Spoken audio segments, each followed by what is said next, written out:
Welcome to Luxury Empire Stories.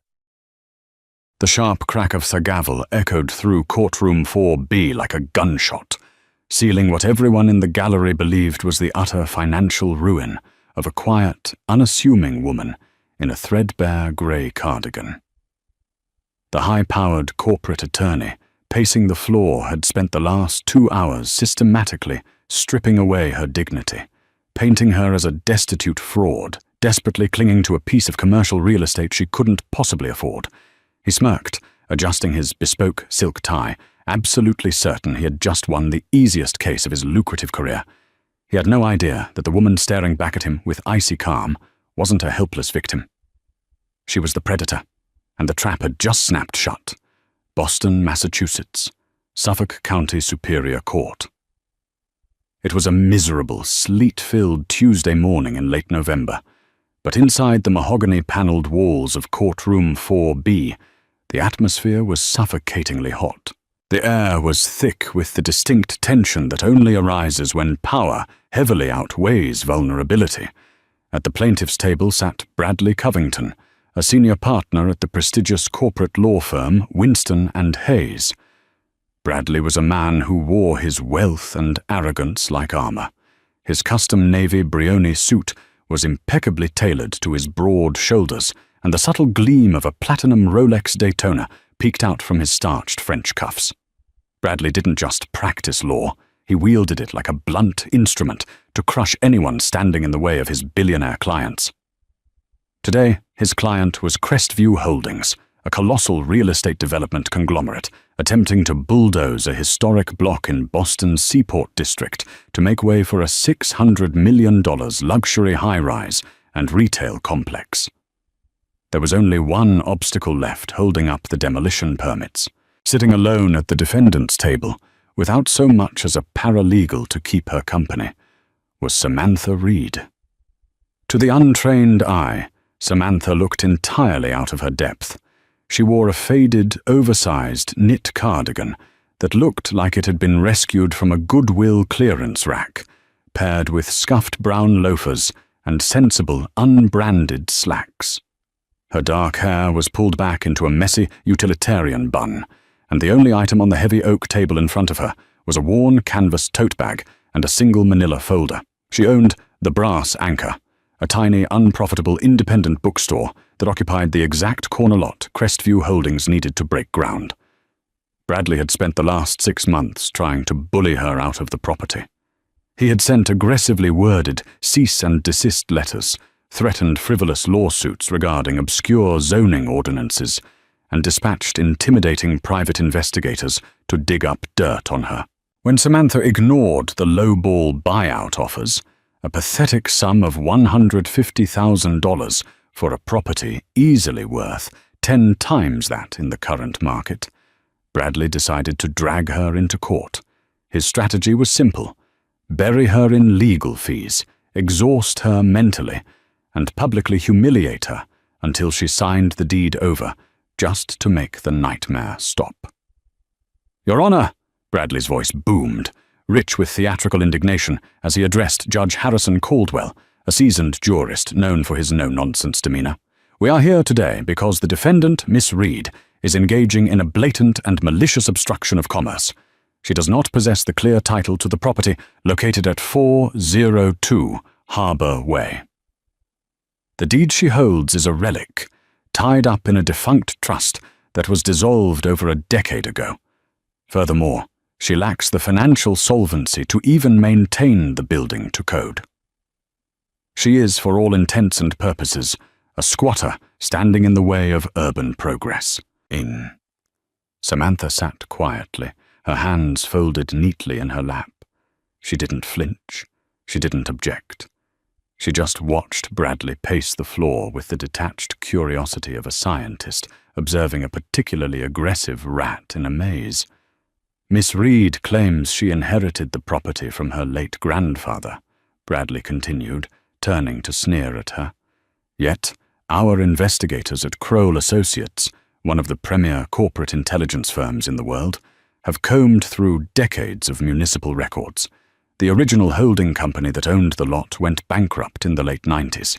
The property defaulted to the city, and Crestview Holdings recently purchased the overarching land rights directly from the Municipal Development Board. Miss Reed is relying on a clerical error to run a failing bookstore that sees, perhaps, 3 paying customers a week. Judge Caldwell peered over his reading glasses, his gaze shifting to the solitary woman at the defense table. "Miss Reed, do you have legal representation? I strongly advised you at the preliminary hearing to retain counsel." "I am representing myself, Your Honor," Samantha replied. Her voice was surprisingly steady, lacking the tremor of fear Bradley was so accustomed to hearing from his victims. Bradley chuckled, a low, condescending sound that rippled through the gallery, which was packed with Crestview executives and junior lawyers who had come to watch the firm's top shark secure another victory. "Representing herself," Bradley mocked gently, looking to the gallery as if sharing an inside joke. "Your Honor, the plaintiff calls Samantha Reed to the stand." The courtroom murmured. Calling the opposing party to the stand during a property dispute hearing was an aggressive move. It wasn't about establishing facts. It was about psychological warfare. Bradley wanted to break her in public. He wanted to put her poverty, her supposed ignorance, and her failures on display for the entire room to see. Samantha stood up smoothly, smoothing down the front of her cheap cardigan. She walked toward the witness box with a measured, deliberate pace. As she passed Bradley, he leaned in slightly, his voice dropping to a harsh whisper, meant only for her. "You should have taken the 150 grand, sweetheart. By the time I'm done with you today, you'll be paying our legal fees for the rest of your miserable life." Samantha didn't even look at him. She stepped into the box, placed her hand on the Bible, swore to tell the truth, and sat down. The trap was set, and Bradley Covington was practically sprinting into it. "Miss Reed," Bradley began, leaning against the wooden rail of the jury box to project an air of relaxed dominance. "Let's talk about your business acumen, or rather, the complete lack thereof." "Objection," Samantha said mildly. "Relevance. This is a hearing regarding property title, not the profitability of my bookstore. I am establishing the defendant's inability to maintain the property, Your Honor, which directly ties into the city's eminent domain statutes that Crestview Holdings is leveraging," Bradley countered smoothly. "Overruled. But tread lightly, Mr. Covington," Judge Caldwell warned. Bradley smiled, smelling blood in the water. He walked over to his immaculate paralegal, who handed him a stack of papers. "Miss Reed, I have here subpoenaed bank records from a standard retail checking account at Chase Bank, registered under your name and the DBA of the Brass Anchor. Do you recognize these?" He handed a copy to the bailiff, who passed it to Samantha. She glanced at it for a fraction of a second. "I do." "Could you read the current available balance for the court?" Bradley asked, his voice dripping with faux sympathy. Samantha looked up, her expression unreadable. "It says $42.16. A smattering of cruel laughter erupted from the gallery. The Crestview executives in the back row exchanged amused glances. $42. It was the ultimate validation of their superiority. They were men who spent 10 times that amount on a single glass of scotch at the Harvard Club. $42, Bradley repeated loudly, ensuring the echo reached the furthest corners of the high-ceilinged room. "Miss Reed, the annual property taxes alone on a commercial lot in the Seaport District are upwards of $80,000. How precisely do you plan to pay that? With used paperbacks?" "The taxes have always been paid," Samantha stated simply. "By whom?" Bradley snapped. "Because according to these audited financials, your bookstore has operated at a net loss of $30,000 a year for the last 4 years. You don't have a mortgage. You don't have investors. You don't even have the credit card with a limit higher than $500. You are a financial ghost, Miss Reed.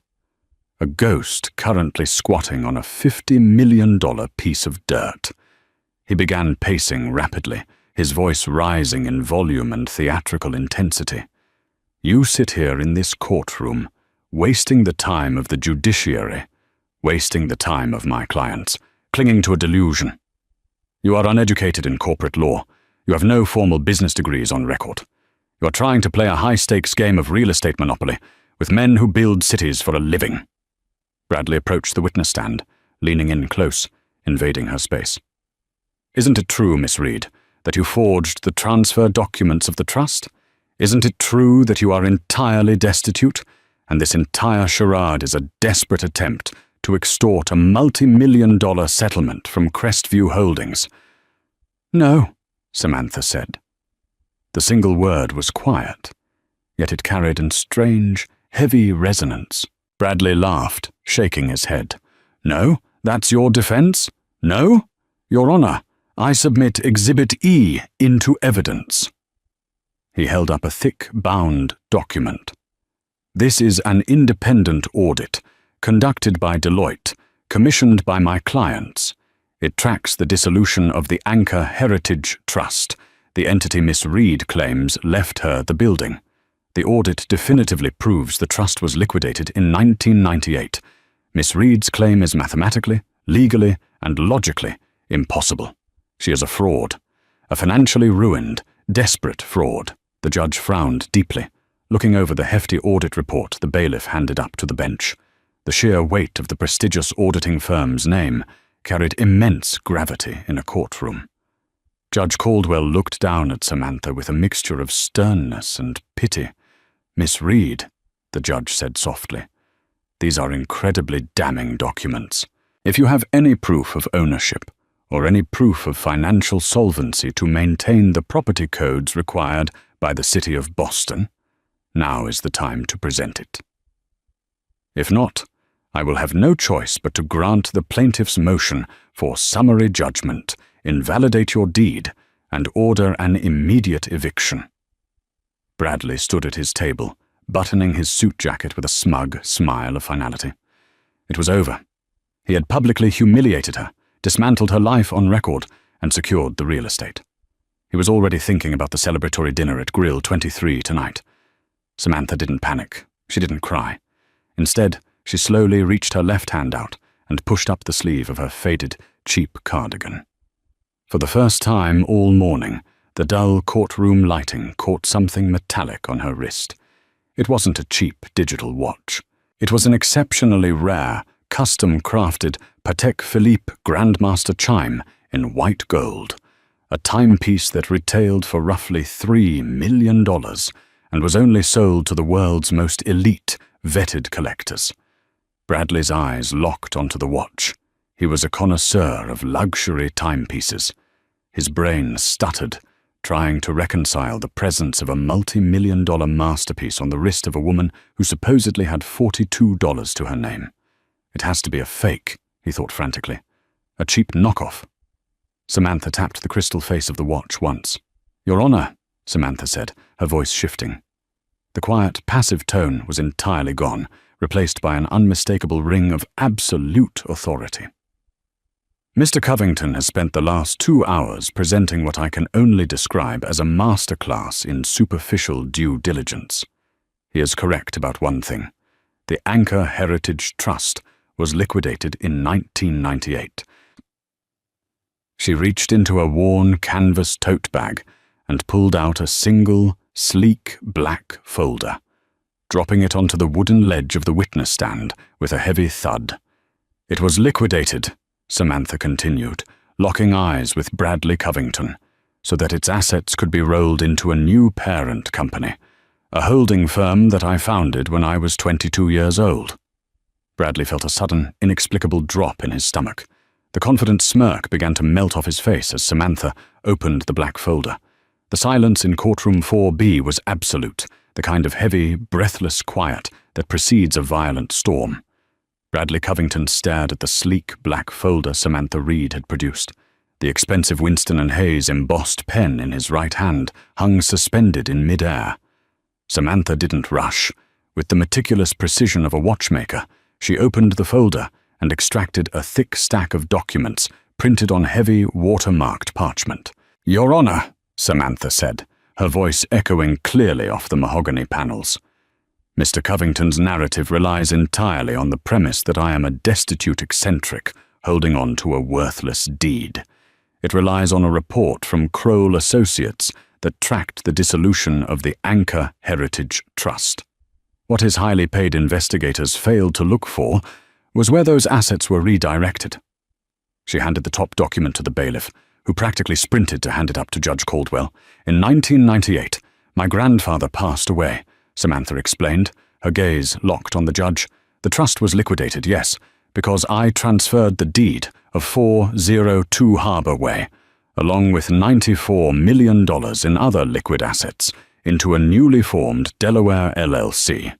That LLC was the seed capital for what is now known as Meridian Cross Capital. In the back row of the gallery, Richard Sterling, the billionaire CEO of Crestview Holdings, suddenly sat up so fast he nearly knocked over the man next to him. All the blood drained from his face. Meridian Cross Capital wasn't just a company. It was a phantom titan of Wall Street, a secretive private equity behemoth that managed over $400 billion in global assets. They were known for ruthless efficiency and an absolute allergy to public media. No one knew who the principal founder was. The firm was managed by layers of faceless executive boards and proxy legal teams in Zurich and Manhattan. "That is preposterous," Bradley barked, his voice cracking slightly. The confident swagger had vanished. "Your Honor, she is lying! Meridian Cross is an international conglomerate. The idea that a woman running a bankrupt bookstore in an oversized sweater is the founder of a $400 billion private equity firm is entirely documented right there in front of you, Mr. Covington," Samantha interrupted softly. She pulled a second sheet of paper from the folder. "I have here the original articles of incorporation, bearing the seal of the Secretary of State of Delaware, explicitly listing Samantha Catherine Reed as the sole primary shareholder and chairman of the board. Furthermore, I have the certified SEC Form 13F filings from the last quarter, confirming my ultimate beneficial ownership." Judge Caldwell adjusted his glasses, his eyes widening as he scanned the documents. He looked at the official seals, the notarized signatures, and the overwhelming financial data laid out before him. He looked down at the woman in the faded cardigan.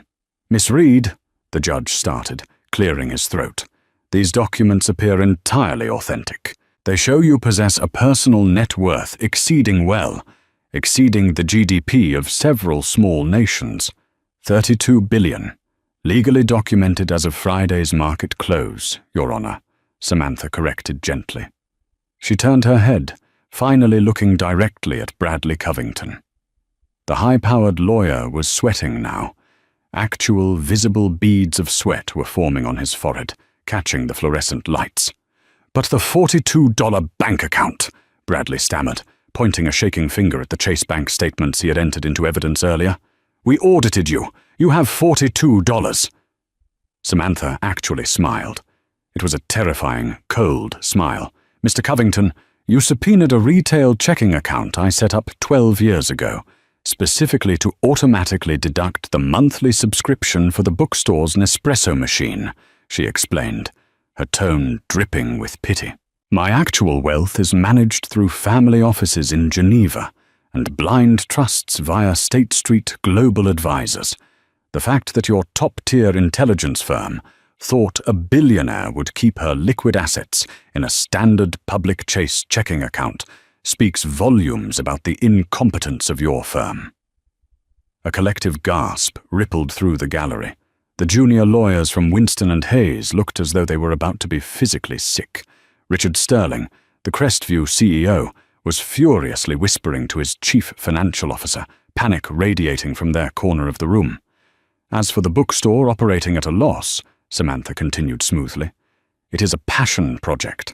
I keep it open because my grandfather loved the smell of old paper, and I enjoy reading. I write off the $30,000 annual loss as a microscopic tax deduction against my personal income. The taxes on the building, which you claimed I couldn't afford, are paid annually in full, in cash, directly from my holding company's subsidiary, Blackwood Real Estate Management. She handed another document to the bailiff. Here are the tax receipts for the last 25 years, paid in advance. Judge Caldwell looked at Bradley. Mr. Covington, your entire premise for summary judgment and eminent domain seizure was based on the defendant's insolvency and a defunct deed. Both of those claims have just been dismantled. Do you have anything to say? Bradley gripped the edges of his table, his knuckles turning white. His mind was racing. He was supposed to crush a bug today. Instead, he had just publicly insulted, berated, and threatened one of the most powerful financial figures in the Western Hemisphere. His career wasn't just over. It was about to be buried under a mountain of retaliatory litigation.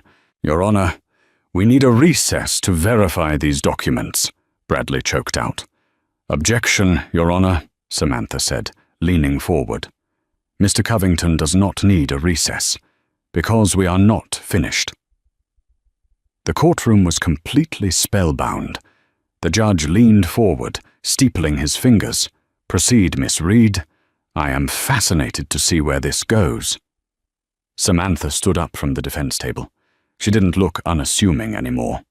The cheap cardigan suddenly looked like a deliberate disguise, a piece of urban camouflage worn by a master tactician.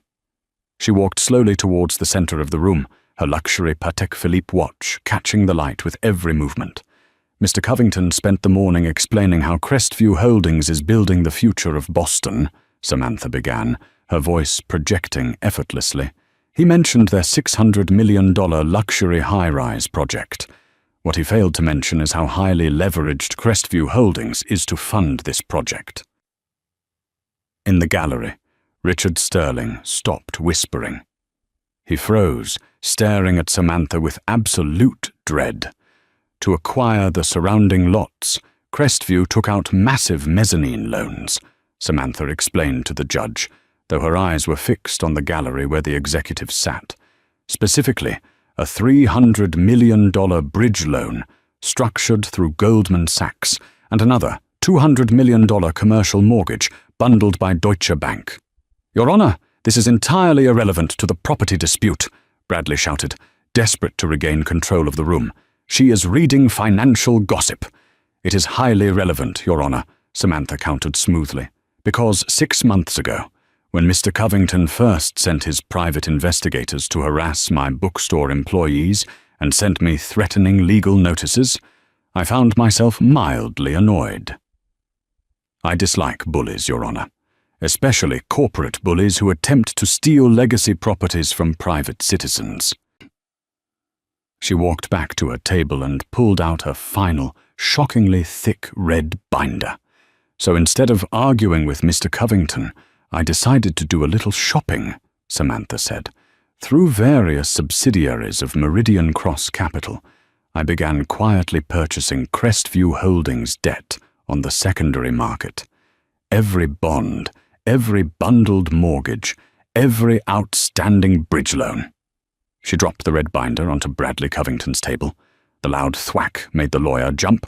As of 9 a.m. this morning, Samantha announced, her voice ringing with finality, my firm owns 92% of Crestview Holdings' outstanding corporate debt. The covenants of those loans stipulate that if Crestview fails to secure the final zoning permits for the Seaport project by the end of this fiscal quarter, which they cannot do, because I will never sell them 402 Harbor Way, they are in technical default. The courtroom erupted into frantic murmurs. A hostile takeover executed not in a boardroom, but in the middle of a municipal property hearing. It was unprecedented. It was a slaughter. If you turn to page 40 of that binder, Mr. Covington, Samantha instructed, her eyes completely devoid of mercy, you will see the formal notice of debt acceleration. I am calling in the loans, all $500 million, due immediately. Bradley stared at the binder as if it were a live grenade. He slowly opened it, his eyes scanning the aggressive, ironclad financial demands drafted by some of the most ruthless contract lawyers on earth. You, Bradley whispered, his voice trembling, you're bankrupting them. I am restructuring them, Samantha corrected coldly. By the end of the week, Crestview Holdings will be forced into Chapter 11 reorganization. My firm is the primary creditor. We will seize their assets, fire their current executive board, including Mr. Sterling, sitting right back there, and dissolve the company. The lots they purchased will be donated to the city of Boston for the construction of a public park, surrounding my bookstore, of course. She turned back to Judge Caldwell, who was staring at her with a mixture of profound shock and deep respect. Your Honor, the plaintiff brought this suit under the premise that I am an obstruction to progress, Samantha concluded quietly. I submit that the only obstruction here was a dangerously over-leveraged corporation attempting to use the legal system to steal a woman's inheritance. I ask that the court dismiss this case with prejudice, award me legal costs, and sanction Mr. Covington for filing a frivolous lawsuit based on willfully negligent investigative work. Judge Caldwell didn't hesitate. He brought his gavel down with a deafening crack. Case dismissed with prejudice, the judge announced loudly. Plaintiff's motion is denied. Miss Reed, I will review your motion for sanctions against Mr. Covington in my chambers. We are adjourned. As the judge stood and exited, the courtroom descended into absolute chaos. Reporters who had been sitting in the back, expecting a boring real estate dispute, were frantically dialing their editors. The Crestview executives were swarming their CEO, Richard Sterling, who looked as though he might be having a cardiac event. Bradley Covington remained frozen at the plaintiff's table. His career, his reputation, and his most lucrative client had all been incinerated in less than 20 minutes. He slowly looked up, catching Samantha's eye as she calmly packed her pristine documents back into a worn canvas tote bag. She paused, looking down at the broken lawyer. I told you, Samantha said softly, her words cutting through the noise of the frantic courtroom. You should have done your homework, Bradley. She slung the cheap canvas bag over her shoulder, adjusted her $3 million watch, and walked out of the courtroom, leaving the wreckage of a billionaire empire in her wake. The news broke before Bradley Covington even reached the ground floor of the Suffolk County Courthouse. It didn't leak through standard legal channels or local Boston press. It hit the Bloomberg terminals first, a flashing red banner across thousands of screens in Wall Street, trading rooms, London hedge funds, and Geneva family offices. Meridian Cross Capital reveals founder in shocking Boston court proceeding. Crestview Holdings debt accelerated. Default imminent. By the time Bradley pushed through the heavy brass doors of the courthouse and stepped out into the biting November sleet, his phone was vibrating so violently it felt like a live wire in his pocket. He ignored it. His mind was entirely blank, short-circuiting under the sheer magnitude of his miscalculation. He had walked into courtroom 4B as a kingmaker. He was walking out as a radioactive pariah. Across town, on the 42nd floor of the Prudential Tower, the executive suite of Crestview Holdings was descending into absolute, unmitigated pandemonium. Richard Sterling, the CEO who had built his career on aggressive leverage and ruthless gentrification, was hyperventilating behind his massive oak desk. His custom Tom Ford tie was torn loose, and his normally perfectly coiffed silver hair was plastered to his forehead with nervous sweat. He was frantically dialing the private cell phone of his primary underwriter at Morgan Stanley. It rang, and finally went to voicemail. They're not picking up, Richard, muttered David Henshaw, Crestview's chief financial officer, who was staring out the floor-to-ceiling windows at the Boston skyline. He looked physically ill. I just tried our contacts at Apollo Global Management for an emergency bailout bridge. As soon as I mentioned the name Meridian Cross, the managing director literally laughed and hung up the phone. Nobody is going to touch us. We are financially toxic. There has to be a way out, Richard roared, slamming his fist onto the desk, rattling a crystal whiskey decanter. We have a $600 million valuation on the Seaport project alone. You don't just vaporize a company like ours in an afternoon. Call the politicians. Call the mayor's office. Tell them she's stifling economic development. Richard, shut up and listen to me, David said. his voice dropping to a terrifyingly calm register. He turned around, his face completely pale. "You don't understand the scale of what we are dealing with. Samantha Reed isn't a developer. She's the apex predator of the private equity world. Meridian Cross manages the sovereign wealth of small countries.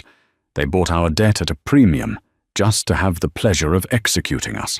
If we try to fight the default notice, she will freeze our operating accounts by Friday morning. We won't even be able to make payroll for the janitorial staff." Meanwhile, back in the lavish, sterile offices of Winston and Hayes, Bradley Covington was facing his own execution. He sat in the center of the main conference room, surrounded by the firm's executive committee. At the head of the table sat William Hayes, the 70-year-old founding partner. William was a man who did not tolerate failure, let alone public humiliation that threatened the firm's bottom line. $50 million, William Hayes said, his voice a low, gravelly whisper that cut through the silence of the room. "That is the estimated loss of billable hours and future retainers we will suffer because Crestview Holdings is going into Chapter 11. And that is assuming Meridian Cross doesn't decide to sue us for malicious prosecution, which, knowing their reputation, they will." Bradley cleared his throat. It felt like swallowing ground glass. "William, I relied on the intelligence provided by Kroll Associates. The audit was certified. There was no conceivable way to know she was operating behind a multi-layered Delaware shell structure. It was a black swan event. Do not use Wall Street buzzwords to excuse your arrogance, Bradley," William snapped, his eyes flashing with raw fury. "You didn't just sue her. You humiliated her. You put a woman worth $30 billion on the stand and mocked her bank account. You made it personal." William stood up, buttoning his suit jacket. "You are stripped of your partnership, effective immediately. Security is currently boxing up your office. You have 10 minutes to surrender your key card and leave the premises. If you ever mention the name Winston and Hayes in a public capacity again, I will personally see to it that you are disbarred. Get out." Bradley stood, his legs trembling slightly.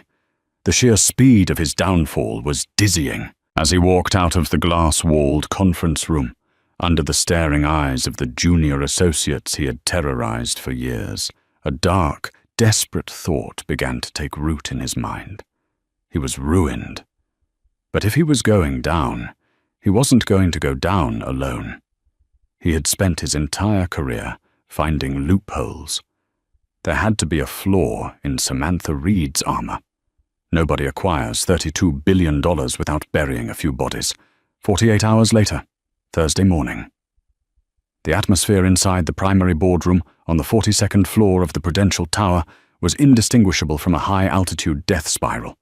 Outside the floor-to-ceiling windows, a relentless nor'easter was battering the Boston skyline, washing the glass in sheets of gray, freezing rain. Inside, the 15 members of Crestview Holdings' executive board sat around a massive, 20-foot expanse of polished mahogany in suffocating, terrified silence. The digital clock on the far wall clicked to 8:54 a.m. The room smelled of stale, burnt coffee and the sour tang of nervous sweat masked by expensive cologne. Nobody had slept since Tuesday afternoon. Richard Sterling, the embattled CEO, was pacing furiously at the head of the table. His normally immaculate silver hair was disheveled, and his eyes were bloodshot, surrounded by deep, bruised bags. He looked less like a titan of industry and more like a cornered animal. To his right, David Henshaw, the chief financial officer, had his face buried in his hands. Every desperate call they had made over the last 48 hours, to senators, to rival private equity firms, to offshore shadow banks, had ended the exact same way. The moment the name Meridian Cross Capital was spoken, the line went dead. They had been financially quarantined. A $400 billion wall of money had been built around them, and the oxygen was rapidly running out. "There has to be an injunction we can file," Richard muttered, his voice raspy and frantic, speaking to no one in particular. A stay of execution. Something under antitrust laws. She can't just absorb a $50 million real estate portfolio in 2 days. The SEC has to review it. The SEC doesn't care about a private debt-to-equity swap on a defaulted bridge loan, Richard, David said, not lifting his face from his hands. His voice was hollow, stripped of all hope. We breached the covenants. It's a standard technical default. She holds the paper.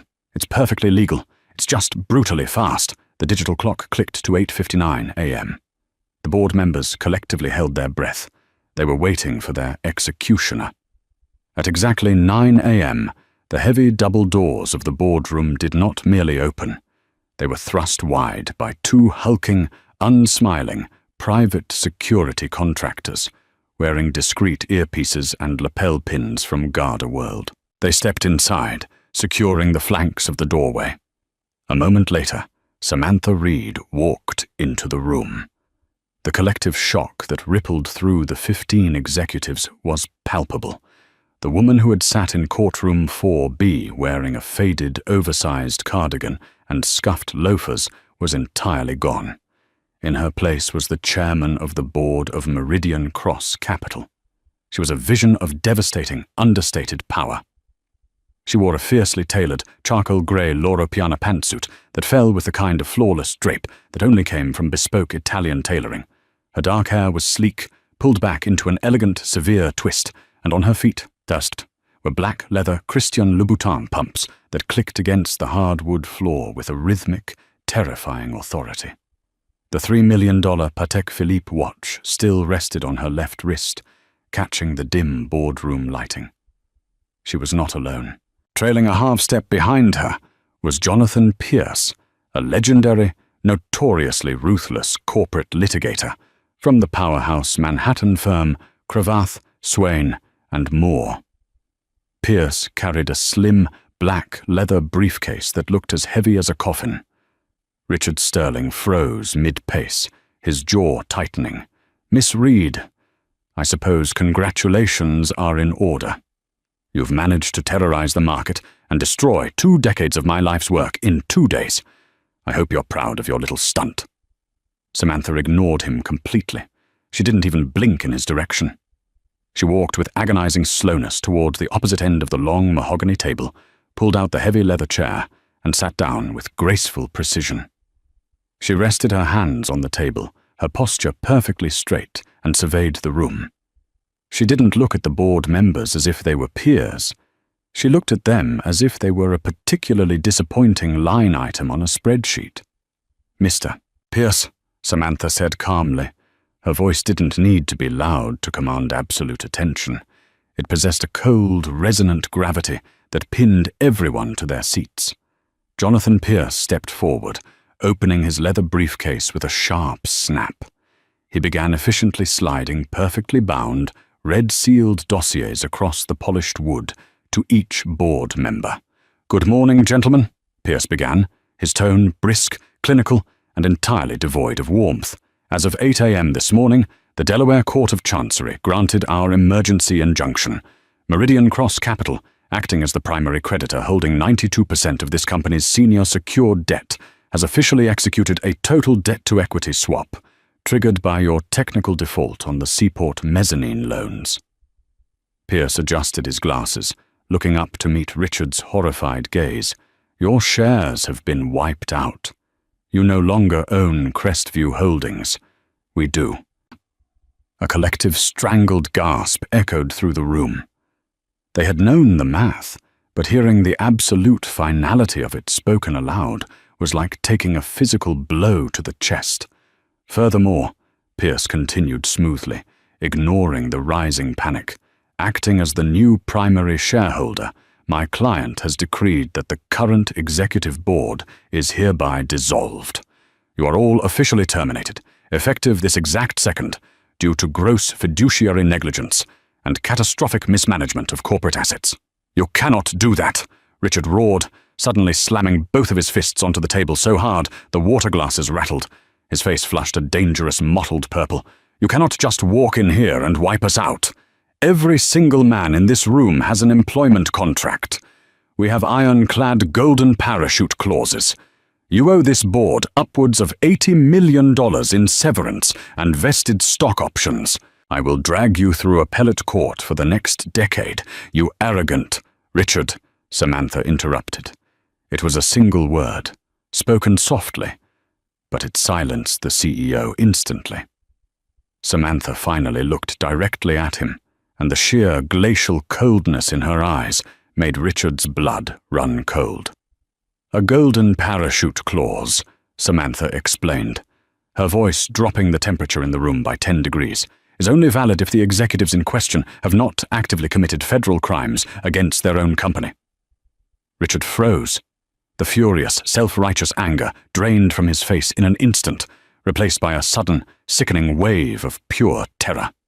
He swallowed hard, his throat clicking audibly in the dead silence of the room. Samantha leaned forward slightly, resting her forearms on the table. "Did you really think I just bought your debt blindly, Richard?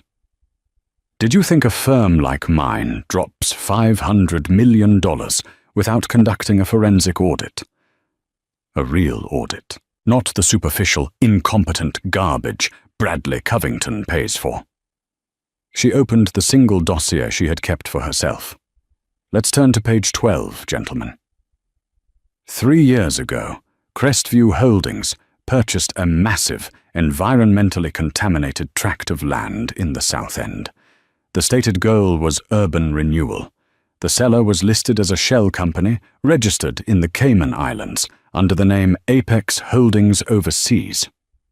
Several board members began furiously flipping through the dossiers in front of them, their eyes widening in horror as they read the highlighted financial tracking charts.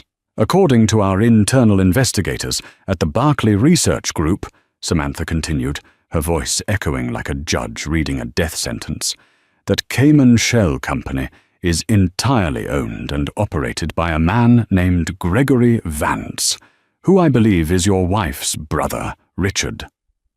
The silence in the boardroom became absolute. It was the silence of a vacuum. 2 board members sitting near Richard actually pushed their heavy leather chairs backward, physically recoiling from him as if he were suddenly radioactive. "You used company funds, shareholder funds, to buy worthless, heavily polluted land at a 300% markup," Samantha stated, her words striking him like physical blows. "You funneled $22 million directly into your family's offshore accounts while saddling this company with the toxic cleanup costs. That isn't just a breach of fiduciary duty, Richard. That is federal wire fraud. It is embezzlement, and it is a textbook conspiracy to commit international money laundering." Richard stumbled backward, the back of his knees hitting his chair. He collapsed into it, his mouth opening and closing like a suffocating fish, but no sound came out. He looked desperately at David Henshaw, his CFO, begging for an intervention, but David was staring blankly at the wall, realizing he was likely going to prison just for signing the quarterly reports. "I didn't come here this morning just to fire you," Samantha continued smoothly, standing up from her chair and buttoning her suit jacket. "I brought these extensively documented files as a courtesy, to let you know exactly why the FBI's white-collar crime division is currently waiting in the main lobby of this building, along with the SEC enforcement agents." Complete, unhinged chaos erupted in the boardroom. Men began shouting, scrambling for their phones, cursing Richard's name, and demanding to call their personal defense attorneys.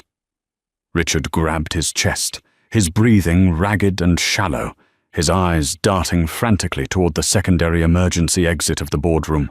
"You're a monster," Richard hissed, his voice trembling violently with a pathetic mixture of terror and hatred. Tears of pure panic were welling in his eyes. "You set this all up from the beginning. You baited us with that pathetic little bookstore. You dressed like a peasant. You wanted us to sue you so you could tear us apart from the inside." Samantha walked slowly towards the main doors, her security team parting seamlessly to clear her path. She paused with her hand hovering over the heavy brass handle, looking back over her shoulder at the ruined, whimpering CEO one last time.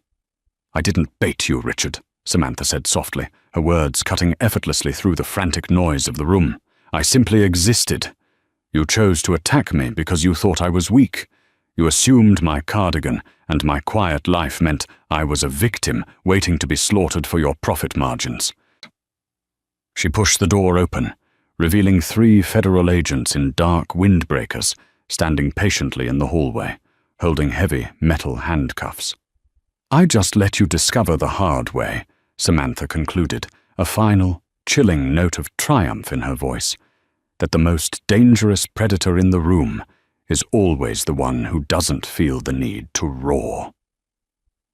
She stepped out of the boardroom, leaving the frantic shouts, the panicked weeping, and the metallic clinking of handcuffs behind her. As she walked down the plush, silent hallway towards the private executive elevator, the tension bleeding out of her shoulders, her phone vibrated sharply in her pocket. She pulled it out and glanced at the screen. It was a text message from an unknown encrypted number. "You think you've won, Samantha. But I didn't stop digging. I know about the Geneva accounts. I know exactly what you did with those shell companies in 2018. Let's make a deal, or the SEC gets everything. B. Covington." Samantha stopped dead in the center of the hallway. The elevator doors chimed and slid open, waiting for her. She read the desperate, threatening text message twice. A slow, genuinely amused smile spread across her face, reaching her eyes for the first time in days. Bradley Covington hadn't learned his lesson. He had miraculously crawled out of the shallow grave she had dug for him on Tuesday, just to grab a shovel and dig a deeper one. Her thumbs moved swiftly across the glass screen as she typed a quick, devastating reply. "Bring a shovel, Bradley." The rain had not stopped since Tuesday. It battered the grimy windows of the St. Regis Hotel lobby bar, where Bradley Covington sat nursing his 4th neat bourbon. He looked like a man who had aged a decade in 48 hours. His bespoke Brioni suit was rumpled, his silk tie discarded, and the platinum Rolex Daytona felt heavy and mocking on his wrist. He was staring at an encrypted USB drive resting on the damp cocktail napkin in front of him. It was his lifeline, his nuclear option. When William Hayes had unceremoniously fired him and blacklisted him from the Boston legal community, Bradley had retreated to his penthouse and done the only thing he knew how to do. He dug for dirt. He had called in every shady favor, utilized every grey market data broker he knew from his days doing corporate espionage defense, and targeted Meridian Cross Capital. What he found had made his heart race. In 2018, there was a massive, highly irregular transfer of funds, nearly $2 billion, routed through a labyrinth of shell companies in Cyprus and the British Virgin Islands, ultimately landing in numbered UBS accounts in Geneva. The metadata on the authorization signatures pointed directly back to Samantha Reed's private family office. To the untrained eye, it was just complex offshore tax mitigation. But to a seasoned corporate shark like Bradley, it looked exactly like massive-scale money laundering and tax evasion. He had texted her. She had replied with a taunt. Now they were meeting. Samantha had dictated the terms, of course. She refused to meet at a neutral location or a corporate office. She forced him to come to the Brass Anchor, the very bookstore he had tried to demolish. At 10 p.m., Bradley pushed open the heavy oak door of the bookstore. A tiny bell jingled overhead, a quaint, pathetic sound that grated on his frayed nerves. The shop smelled intensely of old paper, dust, and vanilla. The lighting was dim, casting long shadows across the towering shelves of used literature.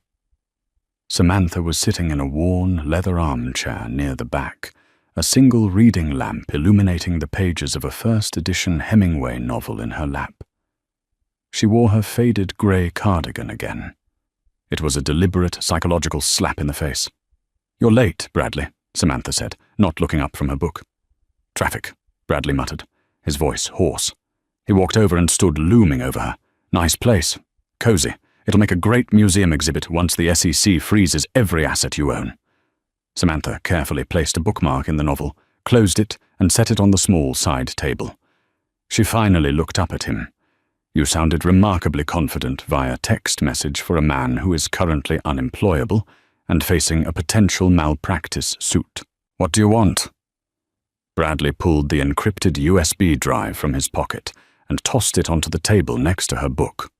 $2 billion, routed through Nicosia and into UBS Geneva in October of 2018, Bradley sneered, leaning his hands on the armrests of her chair, invading her space just as he had in the courtroom. Unreported to the IRS, hidden from the Securities and Exchange Commission, shielded from international regulatory oversight. It's a textbook violation of the Foreign Account Tax Compliance Act. If I hand this drive over to the Southern District of New York, you aren't just losing your firm, Samantha. You're going to federal prison. Samantha looked at the USB drive. She didn't flinch. She didn't reach for it. She simply sighed, a sound of profound disappointment. "And your price for silence?" she asked quietly. Bradley's eyes gleamed with manic triumph. A quiet, untraceable wire transfer of $50 million to an offshore account of my choosing. Furthermore, you will use your leverage to force Sullivan and Cromwell in New York to offer me a senior partnership. You own the board members. You can make it happen. I get my life back. I get my wealth back. And you get to keep playing bookstore owner. Do we have a deal? Bradley, Samantha murmured, leaning back in her chair. Do you know what the term honeypot means in cybersecurity? Bradley frowned, his manic energy faltering for a fraction of a second. What? A honeypot, Samantha explained patiently, like a teacher speaking to a particularly slow student, is a decoy system set up to attract hackers, unauthorized users, or in this case, desperate, disgraced corporate lawyers. She picked up the USB drive between her thumb and forefinger, examining it with mild disgust. In 2018, Meridian Cross Capital was approached quietly by the Financial Crimes Enforcement Network, FinCEN, and the Department of Justice, Samantha continued, her voice perfectly level. They were tracking a global syndicate of corrupt politicians and rival hedge fund managers who were laundering cartel money through American real estate. They needed a vehicle massive enough and secretive enough to act as a trap. Bradley's face went chalk white. The bourbon rolling in his stomach suddenly felt like battery acid. I volunteered my Geneva accounts, Samantha said softly. I authorized the creation of those shell companies under the direct, classified supervision of the federal government. The $2 billion wasn't my money, Bradley. It was bait, and the operation is still active, which means the encrypted files you just proudly admitted to hacking, downloading, and attempting to use for extortion are highly classified federal evidence. You're lying, Bradley whispered, backing away from her chair. He bumped into a shelf, knocking a stack of paperbacks to the floor. You're bluffing. You can't possibly— I don't bluff, Samantha interrupted, her voice snapping like a whip. I calculate. You used black market data brokers to access servers monitored by the National Security Agency. You didn't find my dirty secret, Bradley. You walked directly into a federal tripwire. As if on cue, the headlights of two black, unmarked SUVs cut through the darkness outside the bookstore windows. The engines idled heavily on the wet pavement. You see, Samantha said, standing up and smoothing down her cardigan, I knew the moment William Hayes fired you, your ego wouldn't let you walk away. I knew you would try to dig up dirt to save yourself. So, I had my security team leave a breadcrumb trail in the metadata of the Crestview filings, a trail leading exactly to those 2018 accounts. I knew you couldn't resist. The little bell above the door jingled sharply. 3 men in dark suits stepped into the bookstore. The lead man, a tall, hard-featured agent with an earpiece, walked straight toward Bradley. Bradley Covington? The agent asked. He didn't wait for an answer. Agent Thomas Kessler, FBI. You are under arrest for extortion, corporate espionage, and unauthorized access to classified federal databases. No, wait! Bradley panicked, his hands trembling as the agents grabbed his arms and forced them behind his back. The cold steel of handcuffs ratcheted tightly around his wrists. "She set me up. This is entrapment. You have to listen to me." "You'll have plenty of time to talk, Mr. Covington," Agent Kessler said flatly, marching him toward the door. Bradley dragged his feet, twisting his head back to look at Samantha. She was standing calmly amidst the dusty shelves of her bookstore, the multi-million-dollar watch glinting on her wrist, her face completely devoid of pity. "You destroyed me!" Bradley screamed, the last remnants of his dignity vanishing into the damp night air. "For what? For a piece of dirt?" "No, Bradley," Samantha replied quietly, though her voice carried perfectly across the room. "For peace and quiet." The door slammed shut. The SUVs peeled away into the rainy Boston night, taking the shattered remains of Bradley Covington's life with them. Samantha stood alone in the quiet bookstore for a long moment. She took a deep breath, savoring the smell of old paper and vanilla. She walked back to her leather chair, picked up her Hemingway novel, and began to read. 6 months later, the Boston skyline looked slightly different. The massive, ugly scaffolding of the Crestview Holding high-rise project had been entirely dismantled. In its place, stretching across 4 city blocks in the Seaport district, was a breathtaking public green space. It featured manicured gardens, walking paths, and a sprawling community amphitheater. It had been donated entirely to the city by a nameless philanthropic trust. And sitting exactly in the center of the multi-million-dollar park, untouched and unbothered, was a tiny, unassuming independent bookstore called The Brass Anchor. The courtroom clash between Bradley Covington and Samantha Reed stands as a brutal masterclass in the dangers of arrogance and the deceptive nature of appearances. Bradley, blinded by his bespoke suits and aggressive corporate tactics, believed that wealth and power always announced themselves loudly. He assumed that a woman in a faded cardigan, clutching a cheap canvas tote bag, was an easy victim. He was fatally wrong. Samantha did not just defeat him. She dismantled his entire reality, proving that true power operates in absolute silence. She didn't need to raise her voice or wear her billions on her sleeve to command the room. Her intellect, preparation, and sheer ruthlessness spoke for her. In the end, the towering corporate empires were reduced to dust, and the quiet bookstore remained standing, a permanent monument to the terrifying precision of a predator who never felt the need to roar.